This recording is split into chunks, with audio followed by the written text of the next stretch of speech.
Okay, let's now focus on a political angle where Ohio Governor Mike DeWine, somebody needs to sit him down and give him a glass of water, but he's taking aim at a cannabis initiative ahead of Ohio's November 7th legislation vote. Ben, what exactly is this initiative, and should the people of Ohio be concerned at all with this adult use initiative ballot or vote, I should say, passing on November 7th? I think you should be slightly concerned. I mean, it isn't an overwhelming majority. And for viewers who don't know, it's issue 2 that goes on the Ohio ballot. So that is the adult use uh, uh, recommendation to recreationalize cannabis that goes to voters in the state. And it has about a 57% approval, according to the latest polls going Yeah. in. And Mike, Governor DeWine doesn't like this, and he's sort of stating this that his opposition, and he's leading the push to persuade Ohioans to say no.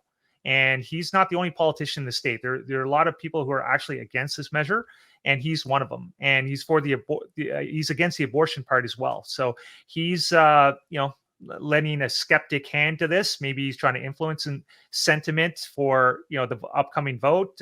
We have the pre-vote already happening right now for early voting already happening, but he's definitely not for it, and maybe he's trying to influence in other ways. And I don't know, maybe he'll try to stand in the way somehow, and hopefully, if it doesn't pass. If he's not for it, and 57% of the state are for it, he's really putting his neck out there. Yeah. Do you think there's concerns? Like, Ohio's been one of the most hard hit, devastated states in the country to have been decimated by the whole Oxycontin epidemic. And I know cannabis is so far removed from Oxycontin, but do you think that could have something to play in it, knowing that there's just been abuse and addiction that's spread like wildfire within that state, as to why he's, oh, here we go, just another narcotic that's people want? So, number one, cannabis is not a narcotic. Number two, sure, but people have used cannabis to get off of opioids, to get off of opioid addiction, and people have used it to get off of addiction from those kind of substances in general. I don't know if I see the correlation between the two, but I can definitely understand where you're coming from. Maybe these politicians that lack. Oh, no. I understand where you're coming from. They just dealt with an opioid epidemic, and now they don't want a bunch of people walking around Main Street all high all day. That's not going to happen. It's been proven that doesn't happen. Speaking about retail, obviously your background's digital. Yeah. When people look at the cannabis industry at large, they think it's heavily predicated and heavily marketed to brick and mortar. How much emphasis do you put on e-commerce internally? And how heavy are you guys leaning on that to really drive consumer decisions and really ultimately be that sales funnel moving forward? It's a great question. Well, as we know, as I mentioned already, the things that we have available to us and the partner ecosystems, and even just the execution that you can do as a consumer, not the same. Yeah. So e-commerce doesn't really fully exist for us, right, as a national platform. But it does from a consumer engagement platform, to your point of view, right? Yes. And so we have this saying, like the cornerstone of everything that we did with the build out for cannabis. And when you look at platforms that we built internally, like Forage and other things, empathetic education, right? Like meet people where they are, try to make things to where they're fun, but they're not intimidating. Because dispensaries can be kind of intimidating, so like you want to try to soften them up a bit. And I think the key to welcoming the new consumers into this space is to just have a very relaxed and education focused platform. So when I think about e-commerce right now, I think about consumer engagement, right? It's not about creating a transaction. It's about creating an opportunity to engage with them, whether that is to educate or for them to pre-order or whatever it may be. It's like, great, we have a shot to engage with this consumer. What are we trying to get across? And I think the things that we should be trying to get across are recommendations for products that align with the outcome that they're going for. That's why we built Forage. Go ahead, Anthony.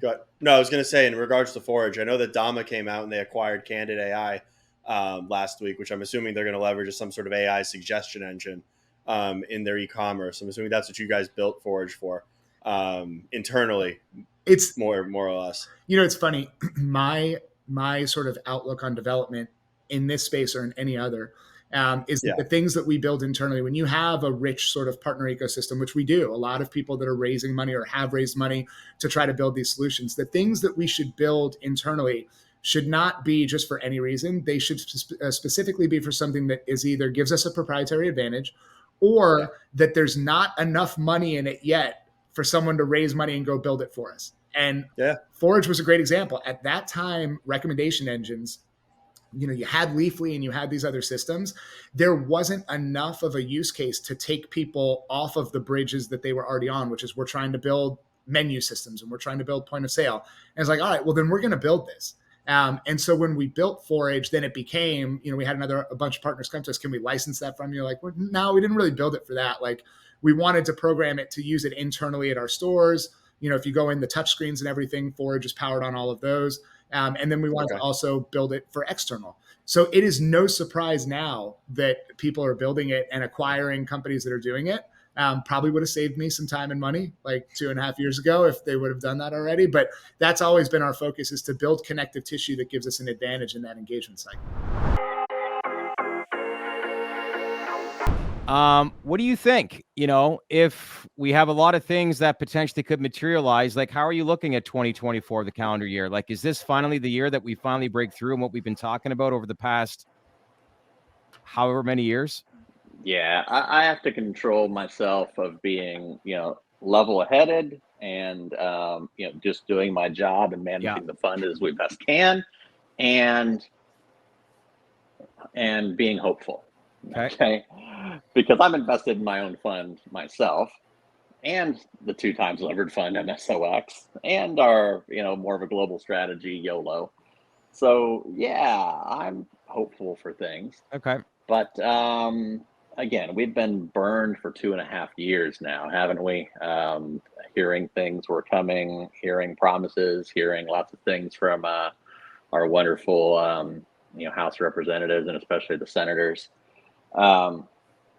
So I am hearing, hey, have you guys heard anything to the negative that the DEA is not going to approve the HHS recommendation? I would say no. I don't think anybody's heard a word.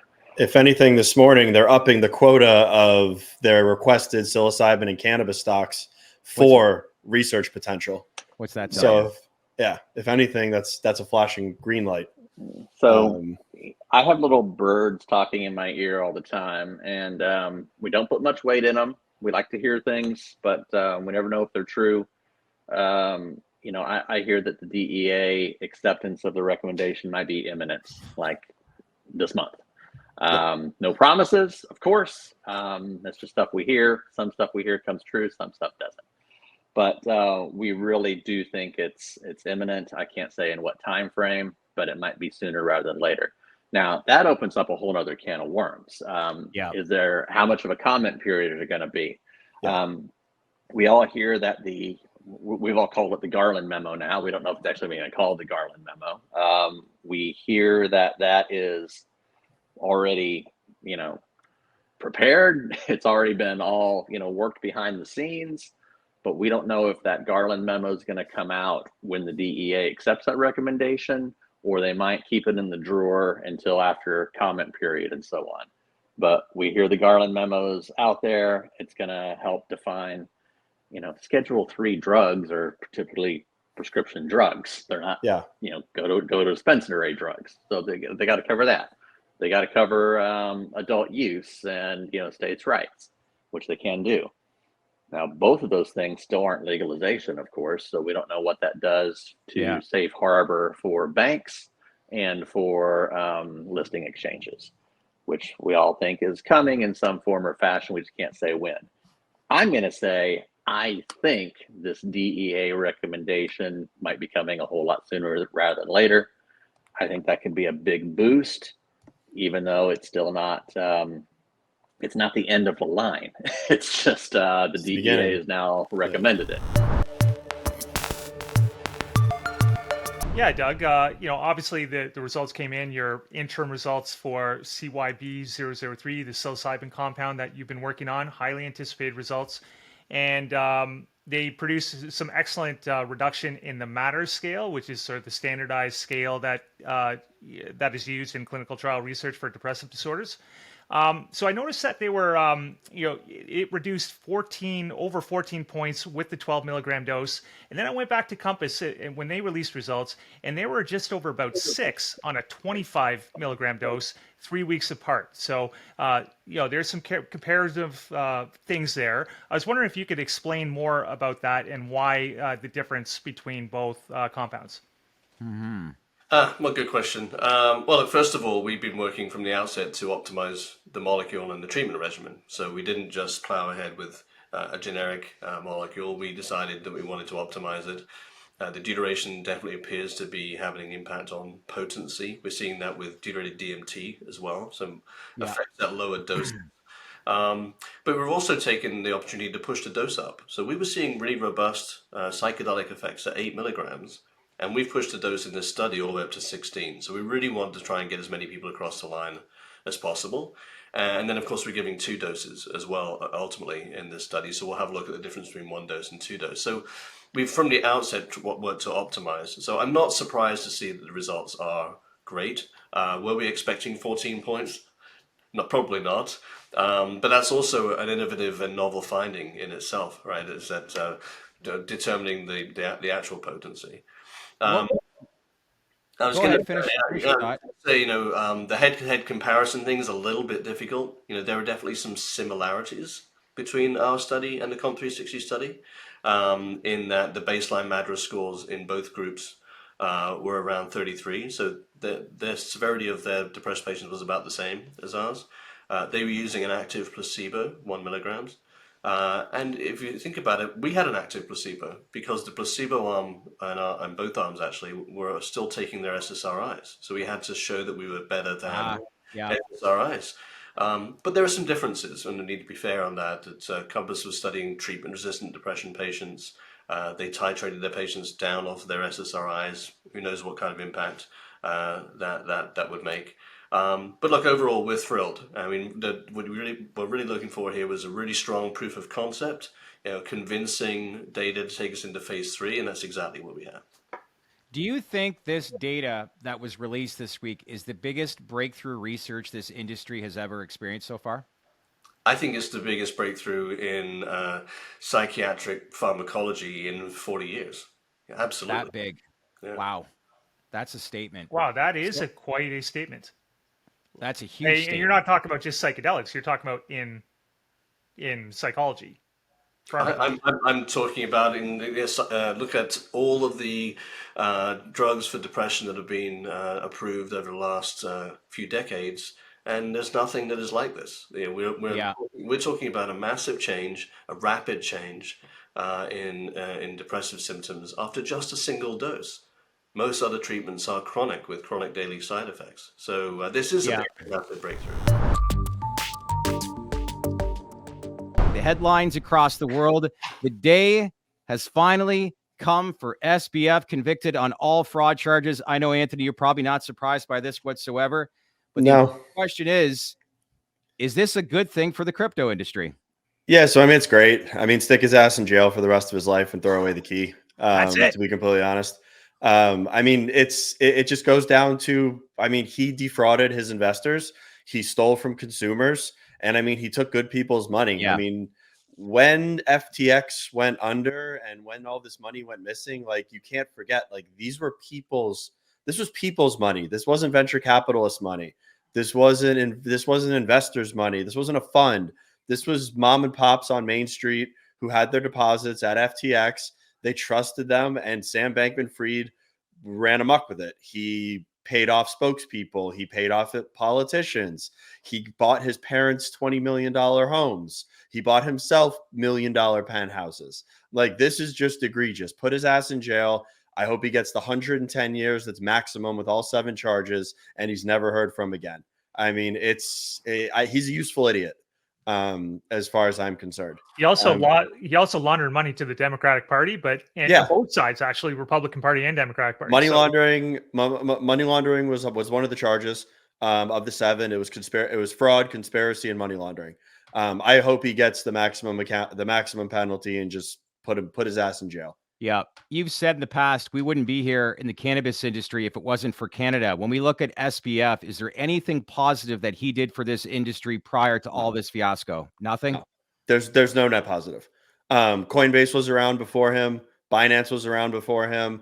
FTX was a good story. FTX was a popular story, mostly because of the amount of money that he was pouring into earned media, because of him aligning himself with people like Kevin O'Leary, Tom Brady, and the likes of them, who I do truly believe did not know what was going on at FTX. Yeah.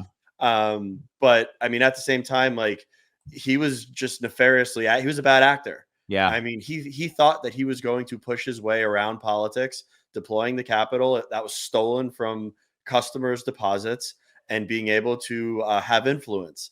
I'm sure there's going to be a movie that's going to be written about him. I'm sure there's going to be books, and there's going to be a lot of money that's going to be made off of this. But at the end of the day, I think there's about 18 billion that went missing. 8 billion of it has been identified.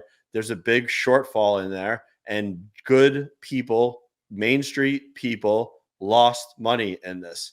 I mean, and trust was broken in the industry. I mean, yeah, it's a good headline that he's finally going to jail, but the damage has been done, and it's arguable if the damage will ever be able to be repaired.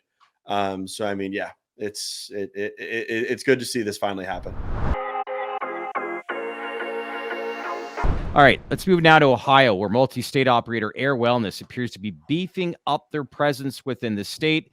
And as we gear up for tomorrow's big vote, Anthony, we've spoken in the past on how this state of Ohio could be a $4 billion market for adult use cannabis, and companies like Air Wellness are obviously fully aware of this. So what exactly did this announcement today entail? Yeah, so I mean, I like the move. They've now got one operating dispensary in Ohio as of today. They'll have 2 online by the end of the week, as per the press release. They also have an option for a third. So these 3 retail dispensaries pair with their 58,000 square foot cultivation facility in the state. I like this move, even if Ohio is a medical market as it stands today. I mean, this gives them market share, and this gives them a presence in a pretty damn good market in the United States. Yeah. This adult use initiative passes, issue 2 goes off with a hitch, and they do get adult use. It's a win for Air across the board. I love seeing the move. Yeah, this is going to be a big week, not only earnings, but with that vote tomorrow. Like, that's a big day for the state. And what are some notable names outside of Air that are in the state of Ohio? You've got, I think you've got GTI, you've got Verano. There's a lot of the tier ones are in Ohio for obvious reasons. Big state, that's for sure. Yeah. Ever growing, that's for sure. Ben, big day for tomorrow, don't you think? Yeah, I think so. By population, Ohio is the 6th biggest state. So it's a big market. They have several, big, large metropolises: Cincinnati, Columbus, and Cleveland is another one. So, there's big markets there, and it is a big state if they go rec, and I expect that they will. 57% was the last public voting in favor of recreational cannabis, and I think it's going to go through. Acreage as well. Thank you, Chadwick. And FNG Jet Fuel. Like Body and Mind too. Don't forget Body and Mind. Small company, but they have at least BAM's one.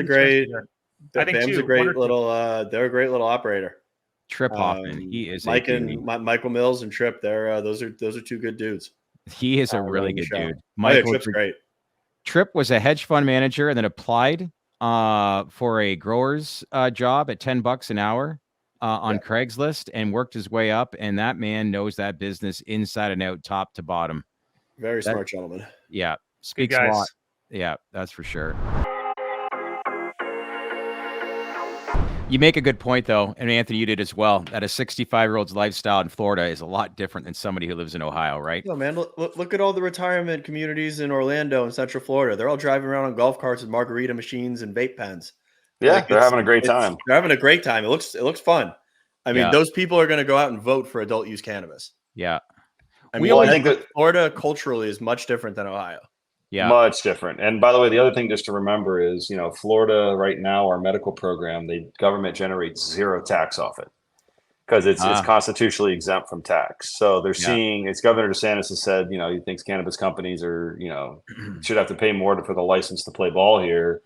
And that's largely because the state's watching these companies come in here, post these big sales numbers, and then ultimately not have to pay any tax on it whatsoever. Adult use cannabis is taxed. It'd be fully taxed. So I've actually been working on a white paper that to hand to the governor's office, basically, that would allow the governor's office, with a tax on cannabis, to be able to pay down all Floridians' property taxes by a certain amount, so that you get a notice in the mail saying your tax bill is less as a result of a tax on adult use cannabis. So turning a negative into a positive. And that to me is a way for even the most hardcore staunch Republicans to turn a negative into a positive. Yeah, for sure. Now, Brady, when do you expect the decision to actually be rendered? Because I've been reading that it could happen by April of 2024, but given that it's not, it doesn't seem to be a complicated issue, could it actually come much sooner? It could. I mean, I would say at a minimum, it's kind of January would be the front line of when we could see it. And I think April would be the kind of the back end of when we could see it. It all depends on, at a minimum, where the amendments have failed here in the past is they didn't get to the court in time. So in the last amendment that was sponsored by Cetera and MedMen as captains of the Titanic, that thing got to the court in like January it got to a point where they could get to the court in like January of the election year. Oral arguments weren't till the spring, and the ballots had already been printed post the primaries. Yeah. So it couldn't even, you get the clock run out on you. And that one was a flawed amendment in the sense that it included both adult use cannabis and home grow. So it was found to have violated the single subject rule, which is why kudos to Kim and her legal team and the Smart and Safe legal team. As much crap as she took from patients and advocates for not having home grow in there, it set it up to actually be something that could survive this level of review. Because if it had home grow in there, the hearing today would have been vastly different. So what's next? I mean, you guys are firing in Michigan. You're obviously firing in New Jersey and Maryland. I'm assuming PA is where the next focus is going to be to drive growth if and when we get the adult use conversion in that market. Yeah, but PA actually, we mentioned on the call, PA was up 10%. Our retail was up 10% sequentially. And I think our wholesale also was up 10%. I'm sorry, not sequentially. Year over year, it was up. It was also up sequentially. I think wholesale was up like 20% sequentially, and our retail stores were up like 8.8. But they were each up 10% year over year. We are back to Pennsylvania growing. Now it's not. It's nothing compared to what it's going to be once rec turns on. Yeah, but it feels good to be. We're operating way under capacity in Pennsylvania just because the market, won't support, sort of that much capacity. We would be building inventory, but the great thing is, at this much lower capacity, we were able to drive, sort of company average margins, figure in the low 50s, and grow. Yeah. So what are you attributing? I mean, what are you attributing to this growth and this affinity with the consumer? I mean, is it brand power? Is it your guys' marketing? I mean, because you guys seem to be going into these markets and just kicking ass into these adult use markets. Yeah, and whatever the TerraSun sauce is, it's working. Yeah, I mean, I think it's a lot of the stuff. It's about, the whole approach we've taken with the, deep and not wide. It's like, if you're competing, I've always felt like even MSOs competing against mom and pops that are in one state. Yeah, those mom and pops know so much more about what's going on. They got their, their brothers driving by the store at midnight and see somebody doing something or whatever. Those are all the things that you lose when you're in multiple states, or you're more of a big corporate entity. But even along the spectrum of that, like, how is some other company that's competing in 10 or 15 or 20 states, like, it's got to be harder for them to compete with us if we're operating in 5 states. I mean, we're just really focused, and we've got the benefit also of that now being in those 5 states. It gives us the experience, the SOPs, the expertise, we mentioned on the call, our yields in Jersey are up like 50%. Wow. Year to date, like versus January this year. That was like it was like a virtual, we've been talking about doing a CapEx spend there and spending about $10 million. And we thought it would add about 70% to our flower capacity. But we got almost all of that through what we call our virtual expansion, which means we didn't spend any money and we just got the yields up. So we look forward to those are the seeing kind it. of things we want to roll out everywhere. You we touched look on the forward to call. seeing the facility next week. Actually, that's gonna be fun. In addition to the 23 million that live in Florida, plus what is there, 140 million tourists that come into the state every single year? 138 million. Yeah. Okay, so not that you've been following this, right? No. Anyway, when you look at this, and if they do approve adult use, does Florida become overnight the largest cannabis market in the world?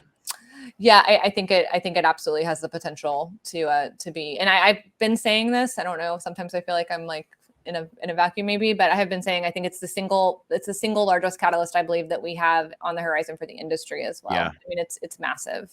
Huge Yeah. to say the least. Before you go, Kim says sales will go up if Florida votes yes. Does she have any ideas how Florida will vote? Yeah, I do.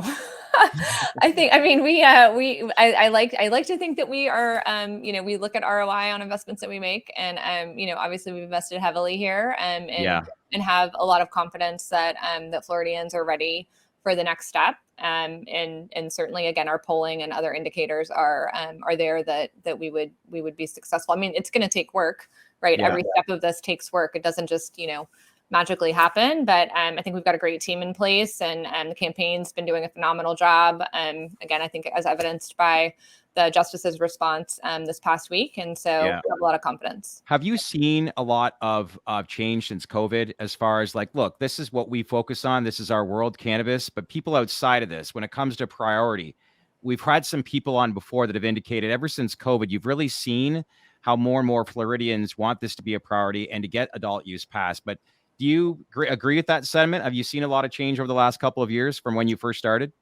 Oh gosh, yeah. I mean, from when we first started, right? I mean, we were evangelists, right? I mean, I was literally going and speaking in churches, really like trying to change hearts and minds, really working side by side, like with advocates at the very grassroots level to try and change sentiment, and really get folks to think that this wasn't going to ruin their communities. For example, there's a lot of not in my backyard activity, folks that were, protesting at local zoning boards, et cetera. We don't have any of that anymore. So, we literally would have to line up speakers to go in front of, local city and county commissions to speak on the benefits and why they need cannabis for their health condition. So certainly there has been significant change. I think also when you look at the posture of policymakers, that has changed significantly as well, right? And they're not looking to throw up roadblocks for the sake of throwing up roadblocks.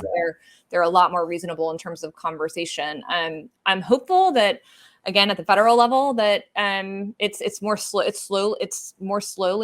changing at the federal level, just because you still have a hodgepodge of folks when they go home and what they see, because it's still not uniform. But with every market that changes and develops, right, you get an opportunity to have more firsthand interaction with cannabis companies and dispensaries, and that really is the biggest change maker as it relates to policy. Just continue to focus on incremental versus trying to get everything all done at once. 90 days ago, when the HHS recommended to the DEA that cannabis be rescheduled, we saw a lot of these tier 2 companies actually they ripped more than any other stock. Are you starting to see that same trend in the event that we do get some sort of announcement regarding the DEA relatively soon? I don't think it has really implications on if we're going to get the announcement or not, but I mean, it's kind of looking like a precursor. I mean, Air was up another 13% today. Jushi was up another 12% today. Cresco is up another 10% today. I mean, that trend or that trend that was called out by Sammy, that kind of really got my attention. And I mean, I kind of looked into it and he was spot on with what was going on. I mean, the 1 week performance of Air's 45%, Jushi 73%, Cresco 27%, GTI 9.5%, True Leaf 12%, Verano 20%, TerraSend 10%. So those tier 2s and tier 3s, they are outperforming on a relative basis, especially on the week chart. And I mean, that trend with volume is continuing today. Top of my screen, it's Air, SNDL, Jushi, Cannabis, Cresco, Tilt, and then you've got GTI. What cannabis? I mean, cannabis. They got their earnings tomorrow morning. Cannabis correct? earnings are out tomorrow before the bell. They're trading 10%. They're up 10% right now on 550,000 shares traded today. And let's not forget that they were a victim of forced selling by that fund blowing up in Canada about 2 weeks ago that everybody found out about day after we started to see the immense sell pressure in the name. So, I mean, yeah, those tier 2s and tier 3s are continuing that trend, and they're outperforming everybody else on a relative basis. And the debt announcement back in September, that price was $1.53, was it?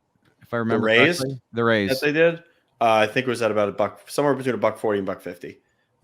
Was that raise that was announced, which they're now trading at 45 cents a share. Yeah. Is this another indicator that if we get some sort of news that, again, stocks will rip and this is all driven by retail? Because I don't think institutions, from what I'm hearing, they will get in eventually. But even if the DEA were to announce and approve a rescheduling, I still think that it's going to be a while before institutions step in. Or do you guys disagree with that? I think you got 12 to 18 months after they actually announce Schedule 3 before institutions step in. Yeah. If they announced it tomorrow, I mean, we were talking about this earlier with Anthony from New Lake. You're going to have legal challenges. You're going to have the actual rules and regs need to be written and then implemented. And institutions, it's a custody issue. It's not whether they want to, it's the fact that they can't. Yeah. So, I mean, if their compliance department tells them, hey, we can't hold this paper, or hey, we can't get access to this paper via our transfer agent or our clearinghouse, there's nothing they can do.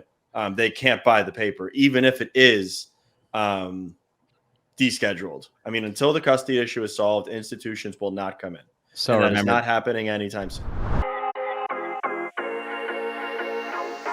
Has the liquor side of the business that we've always seen as this strong, stable business, are there any kind of key learnings or things that you've used to kind of transpose into the cannabis business and then kind of develop that data unit from a retail perspective?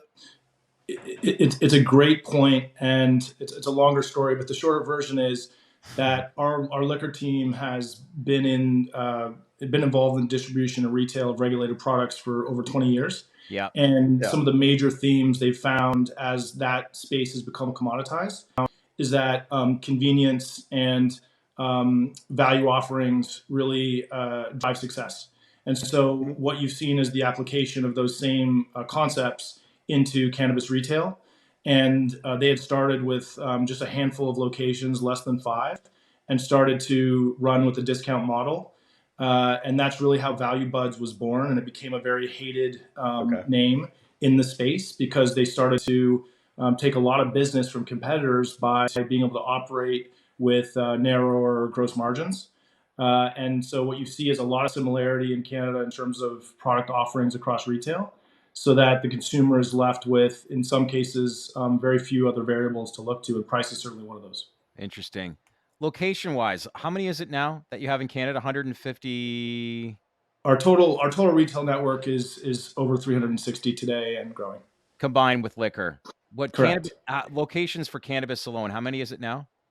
It's a complicated. It's over 180, but it's a complicated answer because we have a corporate and franchise mix. Yeah. So while we still garner economics, they're not all owned doors. Yeah. You're really starting to see the industry evolve, though, are you not? People are understanding it more. They're understanding products more. Do you think that's why there's definitely an increase in what you saw in your latest earnings? We've had some specific problems that are now being alleviated. So yes, we're hitting our stride. We're seeing kind of all-time margins in liquor. Retail cannabis is growing nicely on the back of a very cohesive approach that's working in the marketplace. We inherited some assets on the upstream side where we had exposure to higher cost cultivation.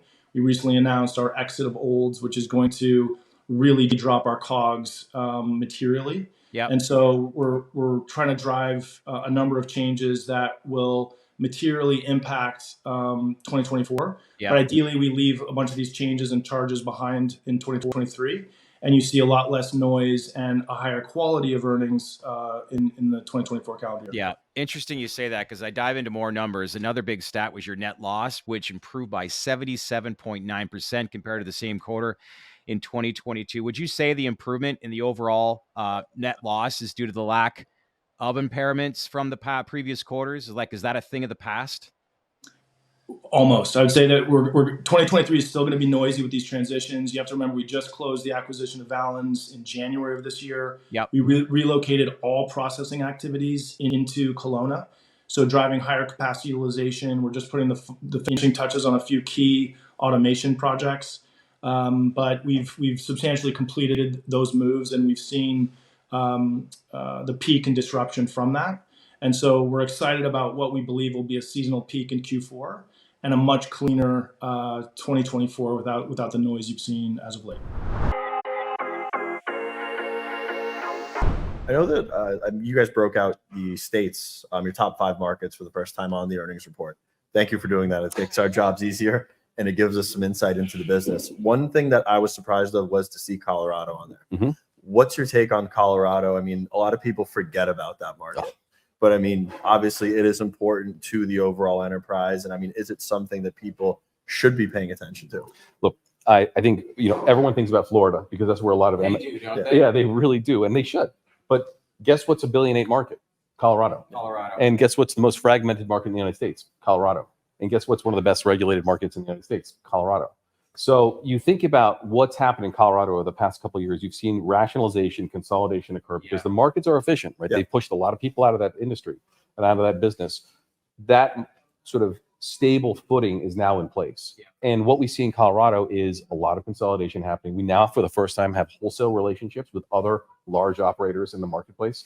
And look, we're the largest operator in Colorado, and we have less than 10% market share. There's so much room for us to grow there.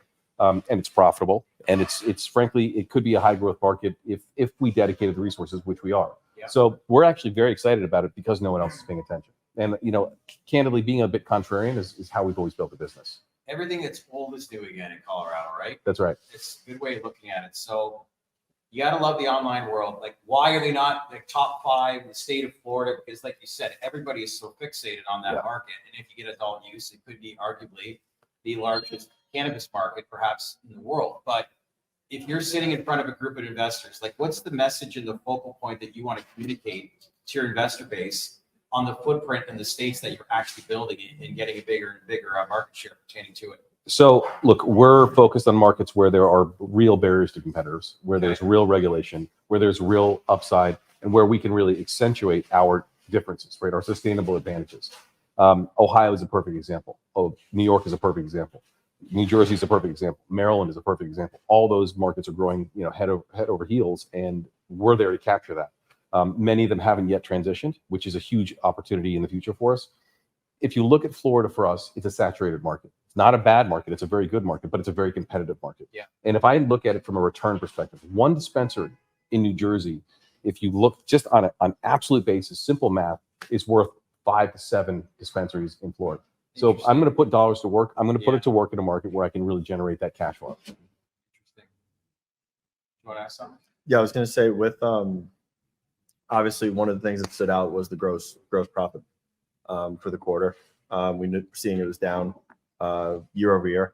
I think upon second look at that, a lot of it could be attributed to the Cresco acquisition. I mean, so that was a big knee-jerk reaction from a lot of retail investors. They saw the number, they were like not really giving it rationalization, but just went right after it.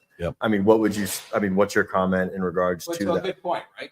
For them. Explain like what's... I think the most important message you can take away from the way our business performed in that context is that our profitability actually went up. So gross margin went down, EBITDA went up on a margin basis. And I think that anytime you can see that type of discipline on an operating basis, it shows you that what's happening at the top level is worth a look, but they're managing the business appropriately. Now, for the gross margin, look, we made decisions that were the right decisions at the time based on a transaction we thought was going to go through. We had a number of assets that were being sold independently. We thought the whole business was being sold independently. And now we need to fix some of that thing, some of that decision making, which is what you saw this quarter. You'll see a little bit more next quarter. But what it allows us to do, I think, is demonstrate in 24 a massive ramp in gross margin, right? So all of the scale that we're talking about adding. Position, you feel confidently. Very good. Very good. Because not only do we have a very clear line of sight on gross margin, and I'll give you an example. 500 basis points of gross margin relates to absorption accounting, which means we have underutilized cultivation assets because we built out in anticipation of this changeover to adult use. That's happening now in Ohio. That's happening now in Virginia. We believe it now that the legislature's changed hands. That's happening right now in New York. So all that capacity that was effectively pre-funded was very expensive for us to maintain, but it's the coiled spring that's going to drive profitability and growth going forward. Yeah. Speaking of AI, I mean, I know that you're heavily ingrained in the blockchain space. Are you starting to see venture capital come back in and like actual capital inflows and valuations starting to get like a floor baked into them? 100%. So look, we are venture capital investors that invest in the ABCDs of the digital age: AI, blockchain, chips, and data. Okay. Yeah. At the end of the day, it's all about the data, right? Yeah. Data is the new oil. Data is everything. Mm-hmm. And how you capture it, organize it, analyze it, and act on it is what matters. Yeah. That's a great So step. what is a blockchain, right? It is a way to capture and organize data. Yeah. What is a chip? It's a way to process and analyze data. Mm-hmm. What is an AI? It's a way to make decisions based on data. So all of this are about data companies. And there's this great quote from Eric Schmidt, knows stuff about tech. And he said in 2010 that since the beginning of time, which is a little bit of hyperbole because computers didn't exist for thousands of years, but fine. From the beginning of time to then, there were 5 exabytes of data. Today, as we're talking, 329 exabytes of data will be created. I was going to say, is it that much? Yeah. And so the ability to capture it, process it, analyze it, secure it, all of that is what the future is. And AI, I say 68-year overnight success story, the term was coined in 1955. What do you mean? 1980 was the year of AI by Time Magazine. 1990, did you say? 1980. 1980. 2000, Intel went up 20 times because their chip was going to power the AI revolution. Okay. Stock's down 75%. NVIDIA's up a lot because it turns out it wasn't their chip. It was someone else's chip. But innovation doesn't happen instantaneously. It's iterative. Over time. There are fits and starts. And that's interesting. And we build on the success of others. Like Sir Isaac Newton said, I'm not a genius. I stand on the shoulders of giants. Yeah. Now, he was a genius. He's underselling. But it's like when Lou Holtz says he's not a good football coach. I'm like, yeah, you're pretty good. So do you think blockchain we're on a collision course with AI? Oh, anyway, so you answer the question. Is money coming back from blockchain? Yeah. So there's way too much money going into AI. Yes. Stupid numbers, stupid valuations. It's blockchain. It's like blockchain 2019 or 2018. This is the 1 year anniversary. This is the 1 year anniversary of FTX. Yeah. Or 2 days ago. It's the 1 year anniversary of FTX closing. And that's the 2 year anniversary of them getting funded at a $32 billion valuation. Yeah. Okay. Ridiculous. Yeah. I mean, one of the dumbest. Now, these are smart guys. I mean, I would never call Sequoia dumb. No. That was a dumb decision to invest at $32 billion in FTX for lots of reasons. But the point is, the mania was so crazy, and the amount of money. And Keith Raboy, famous venture guy down in Florida, he said it best. He said, "Look, we've all lost our minds. Yeah. But you go first. Right. You skip this hot deal because you think the valuation is too high. And by the way, I'm taking your capacity when you do." Right. So we all, ourselves included, we made stupid investments. And I shouldn't say that out loud, but we did. We convinced ourselves that the growth was enough to validate the valuations. And it's because there was too much money chasing too few deals. That's it. And growth was skewed because we were living in the new abnormal. Yeah. We were living still in the zero interest rate world where capital misallocation just happened too frequently. So to answer your question, today, as I sit here, too much money going into AI. I'm not really focused there. Blockchain, unbelievable opportunity. We're seeing the best deals we've seen in years because the talent is great and the valuations are right. Chips, we're going to make so much money in chips. I mean, the level of iterative progress in chips over the next decade, it's incomprehensible. Yeah. It's literally incomprehensible.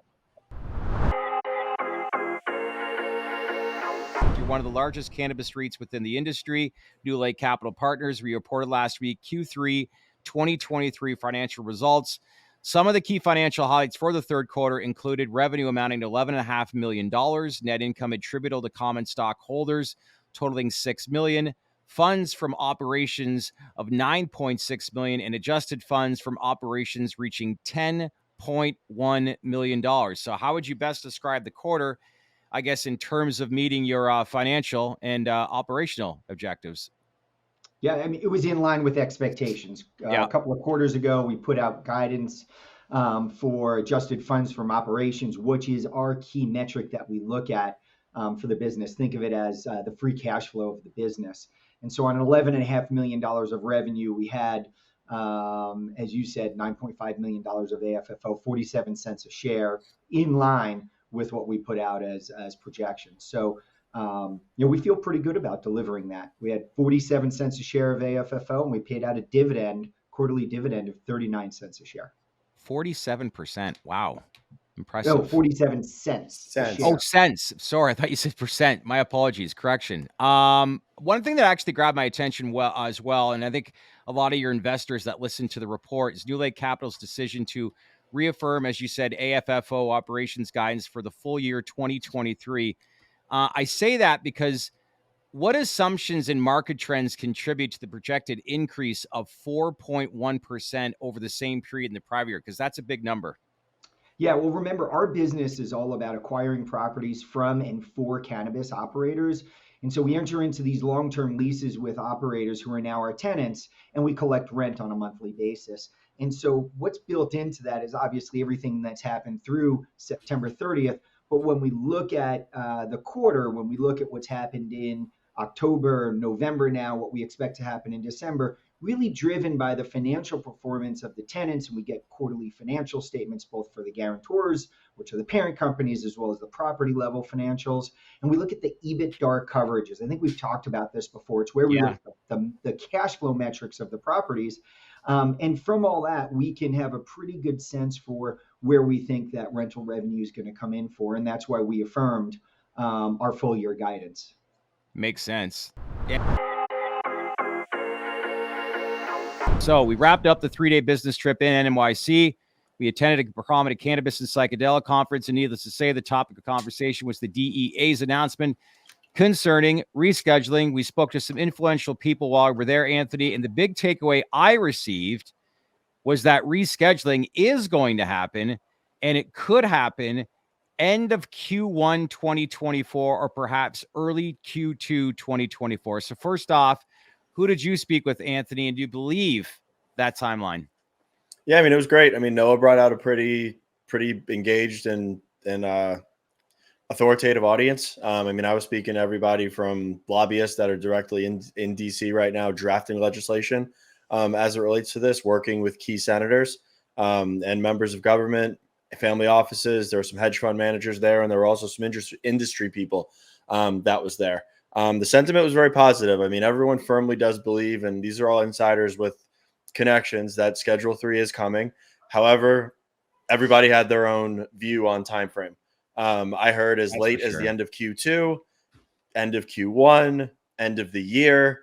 I think the timing is as good as anybody's guess. Obviously, we've heard from a lot of the CEOs on these earnings calls that they're expecting an announcement from the DEA by year's end.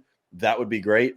I've been cautiously optimistic and said that there's an above average chance that happens, but I'm sticking to my guns that we get it sometime before March or the end of Q1 of next year. So, I mean, that's what I've been saying for a while, and that's what I'm definitely sticking to.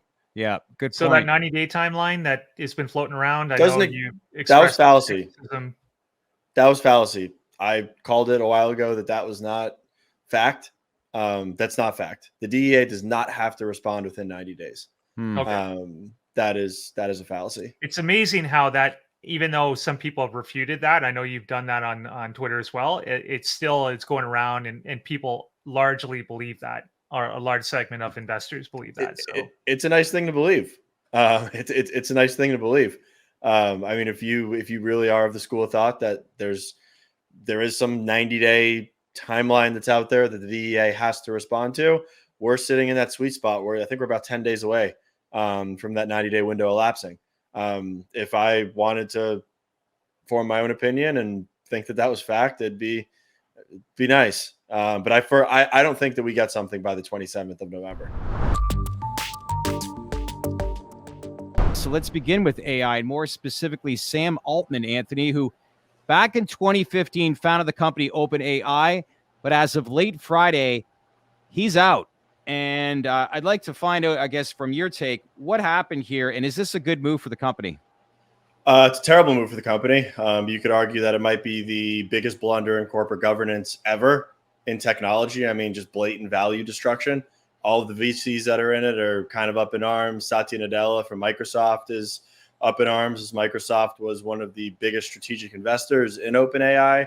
But late Friday or early Friday, Sam Altman got the papers that he was being fired. It was very opaque as to why. The board gave reasons that he was not capable of communicating with them, whatever that means. Fast forward to this morning, and Microsoft has extended offers to Mr. Brockman and Mr. Altman to come into Microsoft and head their internal AI team. Wow. As to compound that, over 700 employees from OpenAI have penned a letter saying, if the board is not if the board does not resign, and if Sam Altman is not reinstated, they're going to leave OpenAI. To compound on that, as of this afternoon, about an hour ago, Mark Benioff tweeted, any AI researcher that's looking for another job will match your comp and equity, share for share and dollar for dollar. Send me your resume now. We basically have an open door. I think this is going to spur some growth in the AI sector and the enterprise level players. And I mean, they're already trying to bring Sam Altman back. If I was Sam Altman, I would basically give them the finger and say, sorry, guys, I'm going over to Microsoft. ChatGPT and OpenAI, for the most part, is open sourced anyway. Yeah. He just got all the money and all the compute power that he could possibly want over at Microsoft. So, I mean, he's going to ultimately be the winner of this. Yeah. And I mean, to top it off, you have Sequoia and Thrive, two very large venture capital firms that just invested at an $87 billion valuation into OpenAI. And if you take away Sam Altman, you take away all of the employees, not only the key man risk is there, but also your workforce just went out the door. OpenAI pretty much falls apart overnight. Wow. This looks bad for the company. What happened here then? If you had to read between the lines, 1 minute you're gone, the next minute you're so 72. Yeah, so Ilya Moskova, I probably just butchered his last name, but he was one of the board members that actually ousted Sam Altman. What people are thinking of is that he kind of got green with envy and knee-jerk decided that he had to go and didn't really think about it all too well. But yeah, this is reverberating throughout the tech space, and Sam Altman's going to wind up being the biggest winner here, all things considered. By the time this podcast comes out, it's news yesterday, which is Monday, November the 20th, where you announced the closing debt refinancing of $58.7 million that you described as generating significant cash savings. And by saying this, you alluded to the refinancing being secured at a lower rate. So walk us through the details of this announcement and key takeaways investors should be aware of, because this is a great announcement for the company. Yeah, it's a great announcement for the company. It's a great announcement in general. Unfortunately, the bank is in a blackout period, so we're not allowed to discuss their name at this time or the rate. All I can say is, Cresco just closed something earlier on, I think it was this month or last month, where it was a similar rate to us, and we're a little bit better. But our overall ability to be able to borrow money like this without the full blanket lien on all of our assets to basically encumber a lot of our assets so that we can continue to grow through additional borrowings at real rates. When I signed that Chicago Atlantic, even though it was the lowest rate in the industry, it just made me nauseous when I heard that it was up over 10%. I mean, over 13% when you put it all together. And it's just really incredible coming out of the regular world, not really experiencing that.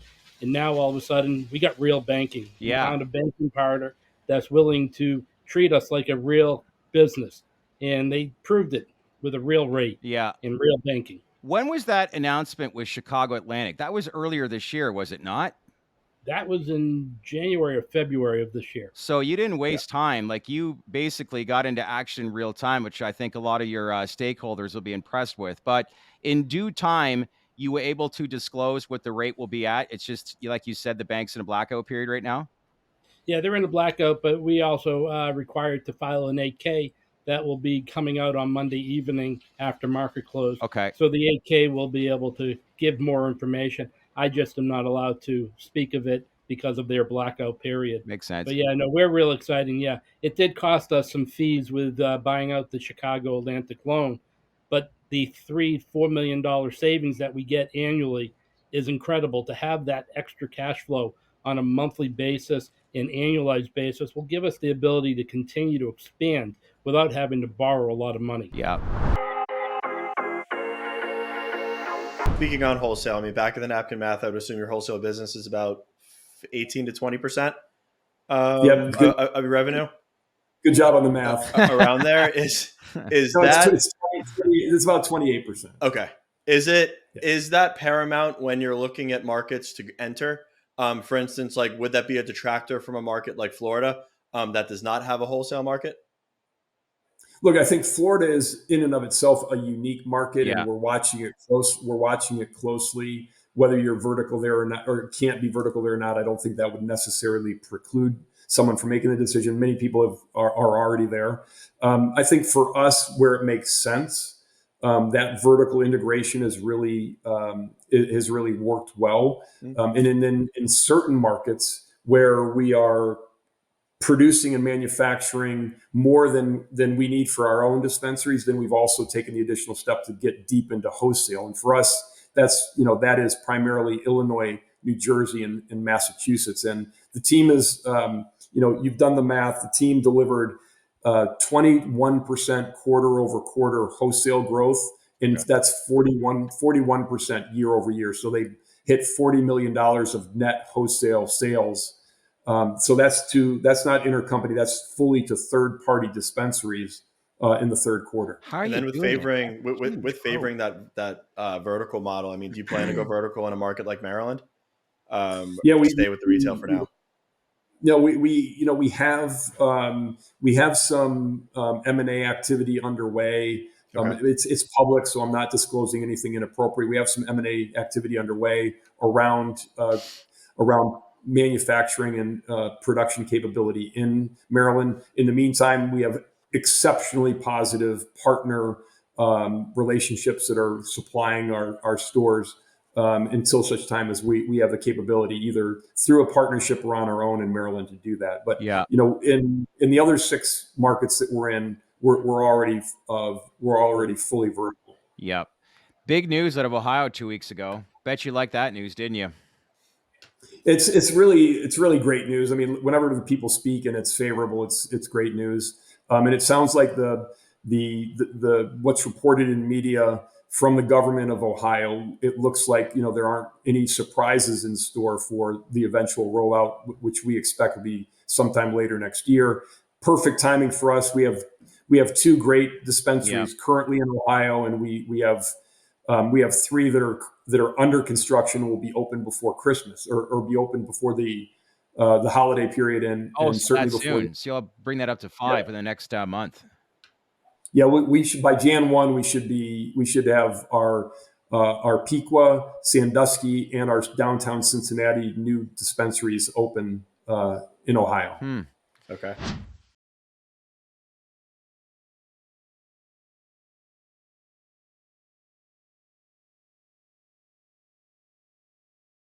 Hey everyone, so what'd you think of the video? Leave your comments below and let us know your feedback. We'd love to hear from you. As usual, subscribe to our channel by clicking on the link here. If you want to see more videos like this, then click on the link here and click on that bell for all notifications. Because most importantly, we want to know your feedback, because we wouldn't be here without you. Thanks for watching, everyone.